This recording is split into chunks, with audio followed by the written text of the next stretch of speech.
আর এই সংখ্যাটাকে দ্বিগুণ করলে হবে দাপর যুগের পরমায়ু, 3 গুণ করলে হবে ত্রেতা যুগের পরমায়ু, 4 গুণ করলে হবে সত্য যুগের পরমায়ু।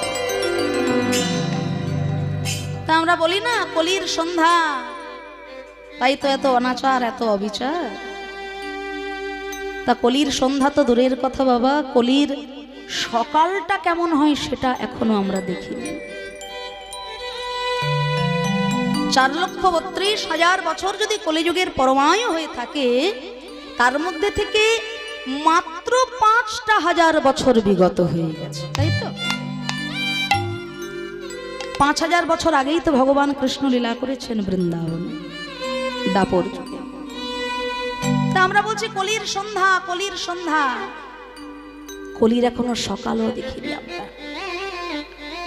যখন